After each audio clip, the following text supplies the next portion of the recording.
I was a little girl and I was in Sunday school, I thought my teachers knew everything because they were teachers.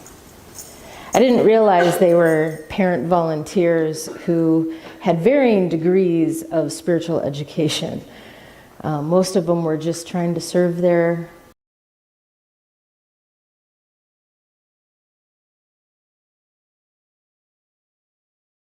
surrender. And anytime I learned a new word or a new idea, I was all over that. And I wanted to know, how do we do spiritual surrender? What is that? How do I do it? And most importantly, how do I do it correctly? And what they said was, you release your will and allow God's will to live through you. And I remember this very specifically because in my little child imagination, my little child mind that took everything very literally, I imagined God as this being who lived, past that second set of clouds, over there, reaching down and using me like a puppet.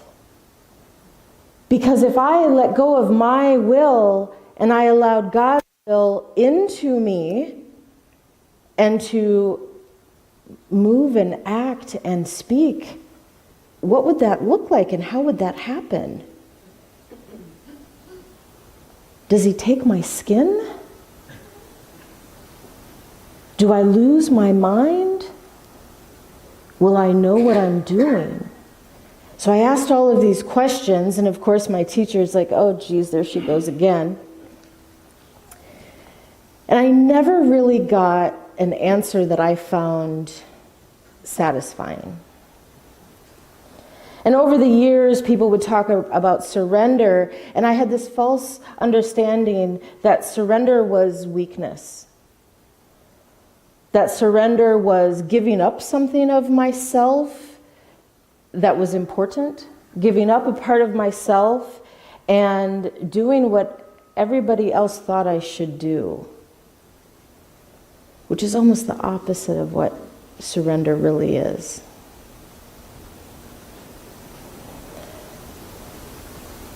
At this point in my life, I believe that surrender, my understanding of surrender is I let go of the allowing fear to rule my actions in the world. I let go of trying to control the outside world so I feel better in it.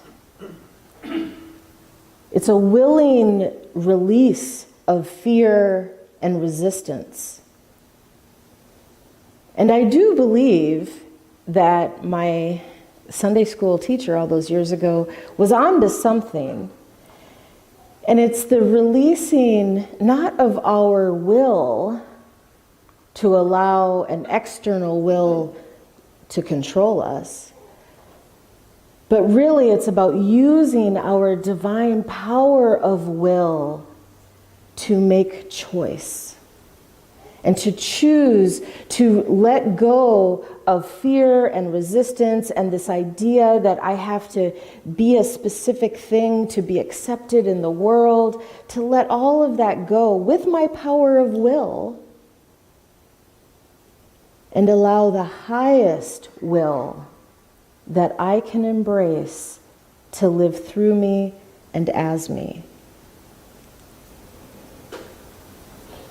One of my favorite experiences of surrender has to do with this community.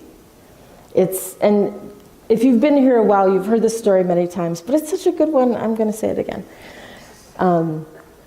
When I applied for this job, or before I applied for this job, I did a meditation and I was really being, my intuition was telling me to move outside of the part-time ministry, which I had been doing, and go to full-time ministry. I really thought what was mine to do was to get small unity ministries that could only hire a part-time minister to get them collaborating with one another and share resources. I thought that was mine to do. And it just wasn't going how I had envisioned.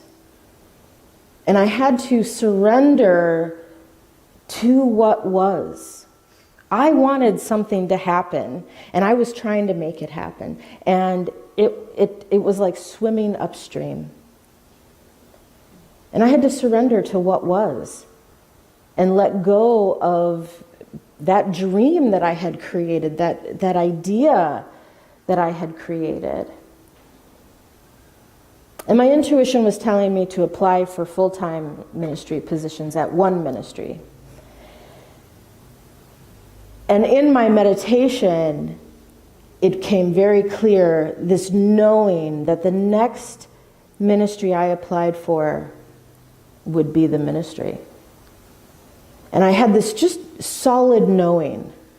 And I thought, that's way too much responsibility.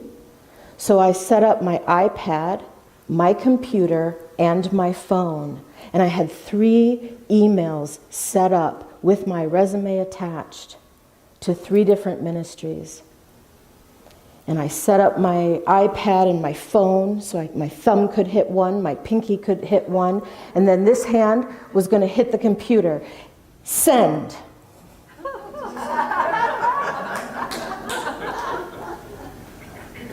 I'm guessing that UBB got my resume first. And then I was traveling. When I was traveling before I came for my tryout weekend, and for those of you who don't know, a tryout weekend is when you come here and you do Sunday service, a lesson, sermon, meditation, and you do a workshop, and you have a meeting with the board of trustees and sometimes the staff, and you do a Q&A with the community. It's a lot. And so I was on travel. And if you've worked with me, you know, sometimes I wait till the last minute to do things. And I was scheduled to get home on Monday before the Sunday. And I thought, that's plenty of time. Tuesday, Wednesday, Thursday, Friday, Saturday, that's 5 whole days. I can plan all that in 5 days. That's no problem. I'm going to do nothing now, go on my vacation, have a good time, and then when I get home, I'll figure all this out. What my workshop will be, what I'll talk about. I'll, kind of prepare for a Q&A. And then I got stuck in Mexico and couldn't get home. And then it was Tuesday, and then Wednesday. And then I got to Dallas, and it was Wednesday night, and then Thursday. And then I forget where we got. We got to Alabama or somewhere else. Thursday, Friday. We got home 8 p.m. on Saturday night.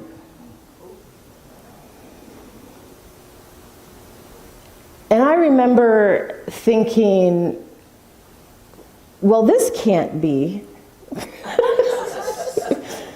Because I knew that the next place I applied for, I was going to get that job. So how can this be? Because I don't have anything prepared. And then I decided to do my own thing, my own TWEBA thing, because I don't have to study that. I had been living that for quite some time. I could talk for 2 hours about that. And I said, well, that's a great thing to do a workshop on too. And I sit down to my computer, like I said, at 8, my husband says, go get your stuff together. I'll take care of all the bags and everything. So we pull in the driveway. It's 8 p.m. I jump out of the car and I go and I sit down at my computer, and I am fried. I'd been sleeping in airports and stressing about getting home.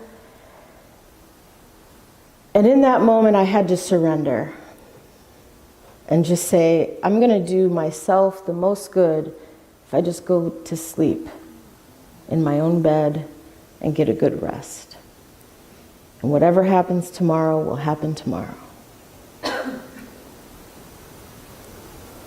And so the next day I wake up and I emailed a bunch of things to the office, and I said, don't print anything because I don't know what I'm going to use and what I'm not going to use. I'll figure it out on my drive there. And I came, I was sitting in this chair. Back then, the speaker sat on the stage the whole service. And so I'm sitting here, and there was a young woman singing, and she was just doing such a beautiful song, and her voice was so wonderful that I was just in the moment with the music. And then Phil Jones was the platform at that day, and he looks to me and he's like, that's your cue, lady, you know? And I thought, oh, darn it, I forgot to prep. What am I going to say? I was just so into the music. And I thought to myself in that moment, well, this is me practicing how to apply for a job. I'm not really applying because I'm a wreck. And from the time I was sitting there to walking to here, I just surrendered to the experience. And I set down any performative way of being. I didn't have the energy to put on my minister persona. I didn't have any extra energy to try to impress anyone. So I just dove in and I talked about my favorite thing, which is Tweba, and thoughts, words, emotions, beliefs, actions. And I talked about that. I accidentally dropped a word that you should never say from a pulpit. And and it starts with the letter F. And after I did that, I thought, well, if there was any chance before, it is gone now. And for the first time in my professional life, this career and the previous career I had, for the first time in my professional life, I was 100% authentically me. Before that moment, I didn't even know what that felt like in a professional setting. I think I had glimpses of it, but I didn't have any amount of time where I was fully authentically myself, F-bombs and all. And had I not surrendered to what was, I would have never had that experience. And I think it is so amazing that it's the paradox of the human experience. I show up in the world, I want you to love me for who I am, but I'm afraid of being who I am, so I put on all these different facades, and I do this so you like me, and I do that so you think I know what I'm doing, and I do this other thing so you think I'm okay. But I want you to love me for who I am. But I don't allow you to see who I really am. That's the paradox of the human experience. And surrender is our path to being authentic, allowing our full and true selves to be present. And when I remember that Sunday, I was standing up here and I said that word and I just thought, are you kidding me? Of course I would do that. And I remember thinking, well, now I can just have fun. Because y'all hate me already. That was my thinking, was nobody's going to like me after that. So let me just have fun with this. And it was one of my best times being in front of people. And I recall that experience when I am facing struggle moving forward, when I want something to happen. Ooh, here's a good current example. We're missing our art. I had a great idea. It was a great plan. Executing that plan has been problem after problem after problem. And part of it was, I don't want to spend $450 to have a professionally, done.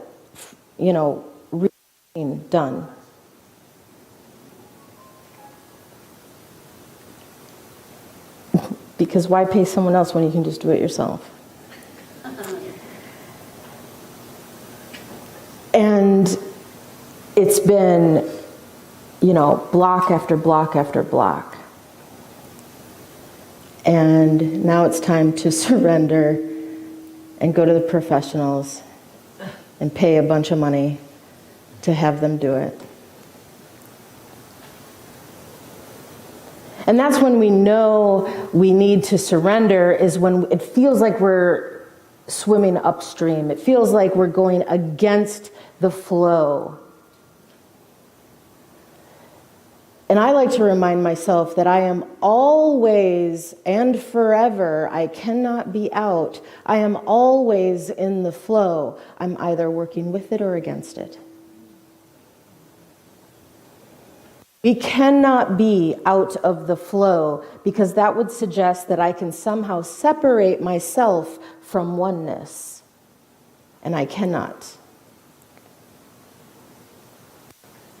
But I can attempt to swim upstream if I want. I can attempt to control others if I want. I can attempt to force my will if I want.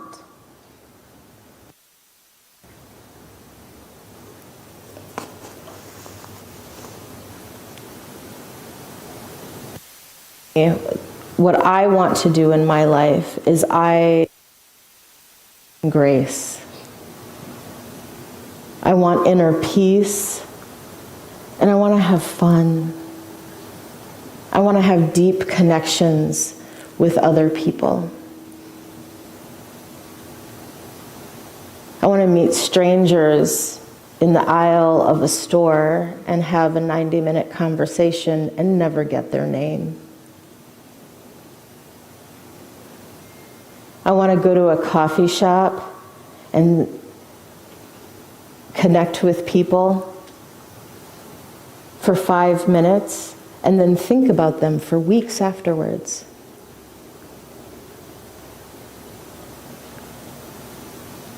I want to go to a restaurant and see someone I know and they don't know I'm there, and I secretly buy their lunch. And then I sneak out.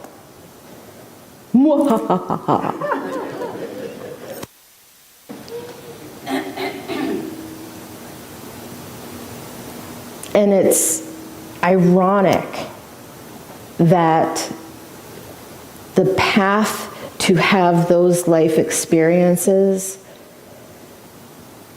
is surrender. I think about how I've tried to force my life to go in one direction or another.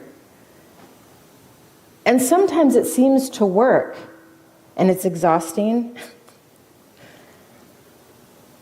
But when I embrace surrender, there's an ease and grace to the flow of life. Now, that does not mean that bad things don't happen. Because we're physical beings living in a physical world, and there's tragedy, and there's death, and there's, some people aren't nice. But surrender helps us move through those experiences a little easier. Anybody have offspring that isn't making life choices the way that you want them to?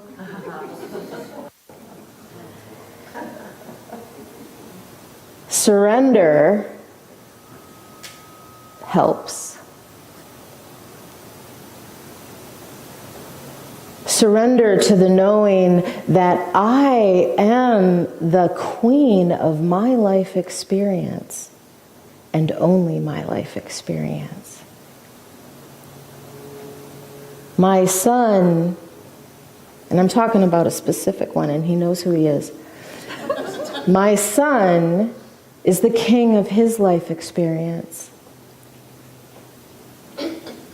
And for me to honor him in a sacred and holy way is to recognize that he is the king of his life experience. And if that goes in a direction that I didn't want for him, it's his experience. And my job is to bear witness to his life experience and love him through it.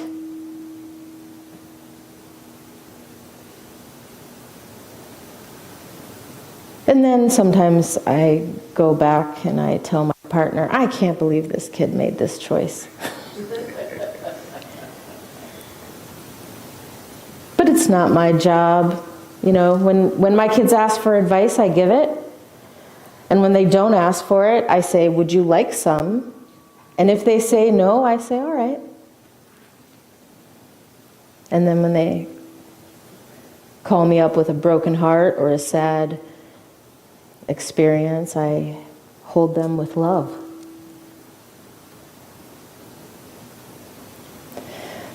So surrender is that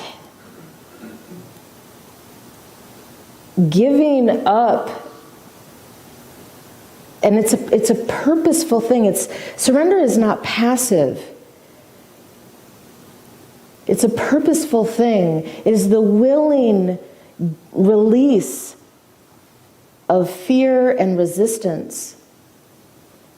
And it is the intentional acceptance of what is present right here, right now. And it doesn't mean we don't take steps to strive for what we want to happen. But it's finding that balance between creating what I want to happen and allowing what is to emerge.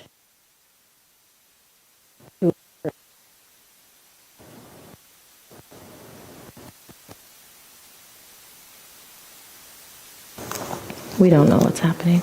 It's about tuning in to what wants to happen. And what I mean by that is not, some external God, inserting his will. But I mean the highest part of me and the highest part of you working together. There's something that wants to emerge and wants to be created.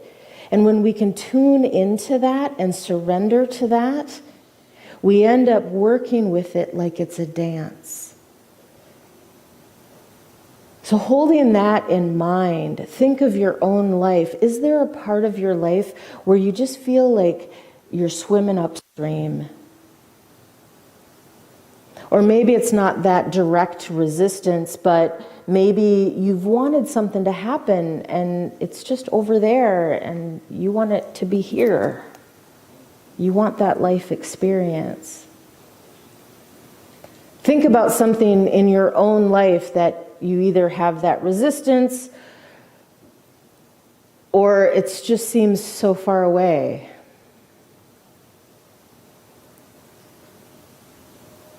And let's bring that part to meditation.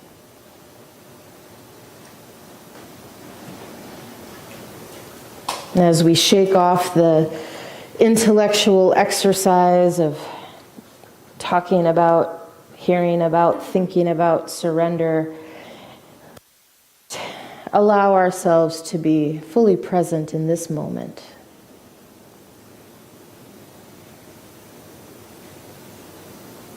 We might think of surrendering to this moment and this experience.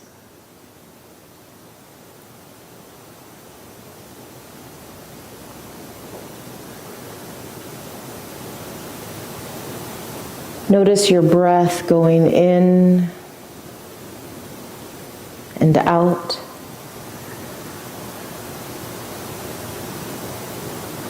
If you're relaxed, your belly will expand and contract. If you're a little tense, your shoulders might expand and contract.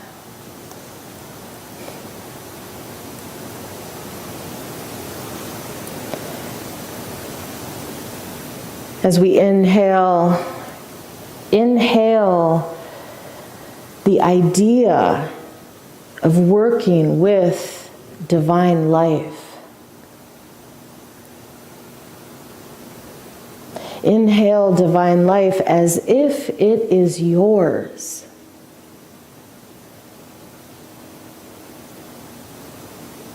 Exhale resistance. You might tie it to your body. Exhale and drop your shoulders.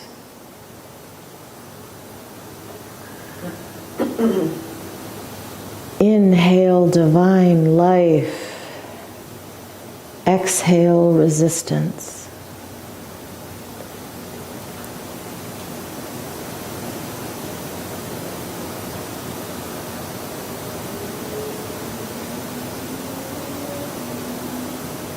Acknowledge and embrace that indwelling sacred core of your being. The part of you that holds divine life, divine wisdom, divine understanding, divine love.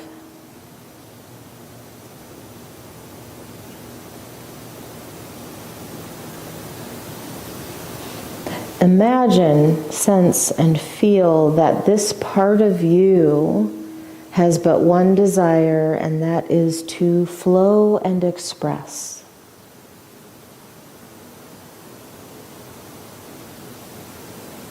At the core of your being is holiness.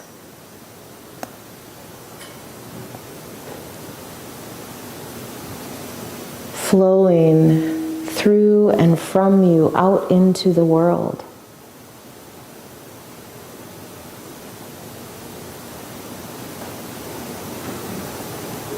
The core of you is connected to all that is.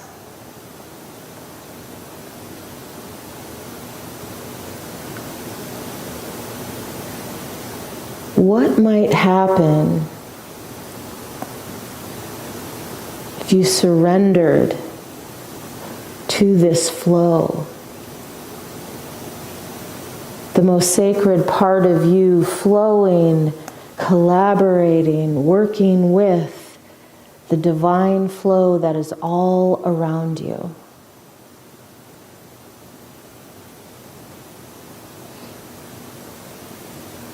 What might you feel?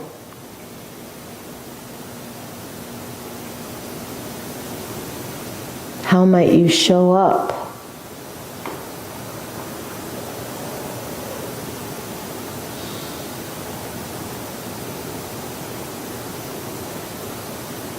Just feel for a moment the creative life force energy flowing through your body. Can you feel it?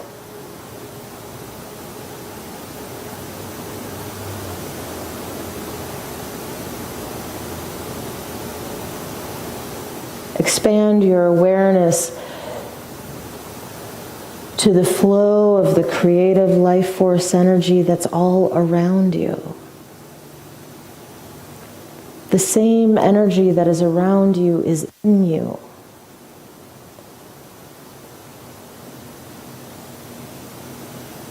Any lack of collaboration is simply resistance.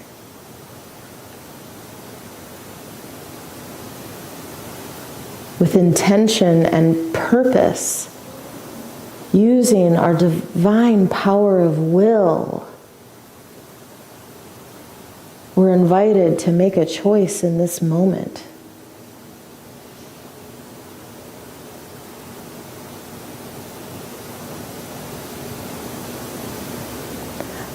to say the divine energy in me flows with the divine energy around me.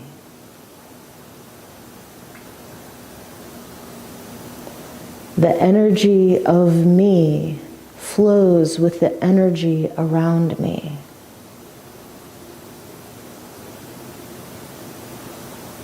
I flow with life.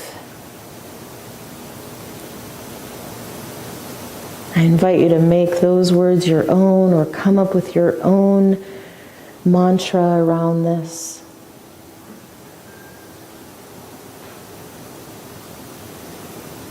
I flow with life.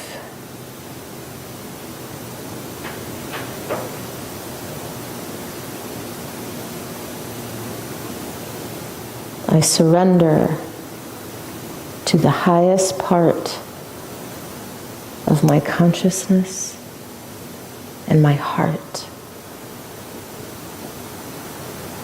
I surrender to the divine wisdom that guides me.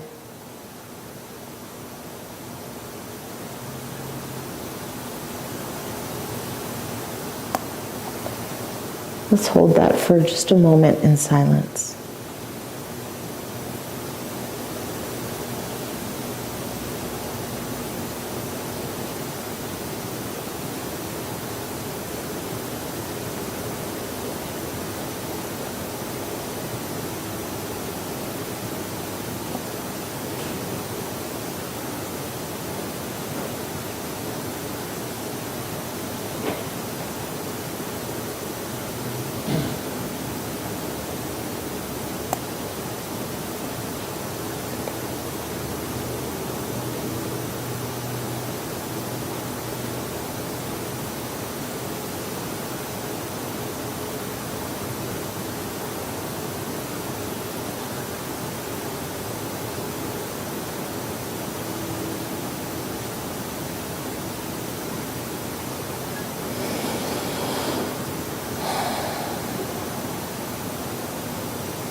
Imagine that any intention that you set flows through your beingness as creative life force energy. And when you set an intention, you put that energy out to flow with the divine life around you.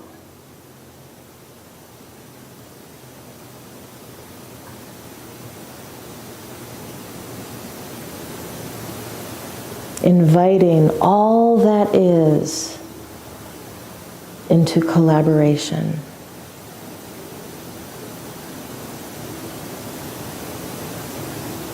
Surrendering the resistance and embracing the flow.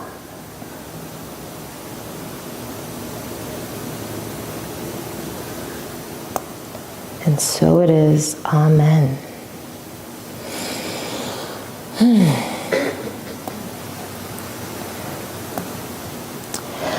I don't know if you could tell by what I shared today, but resistance was one of the last things that I got in understanding.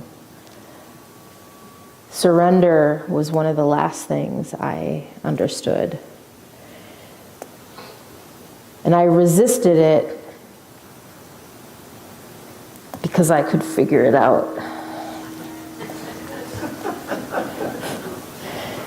I could figure it out and I could do it my way. And I've met some of y'all. And so I invite you to think about how surrender can show up in your life in a way that can serve you, that can nurture you, and help you into whatever your next thing is. It's a paradox that as we surrender control and fear and false identity, we uncover the real self. our authentic self, our sacred self. Namaste.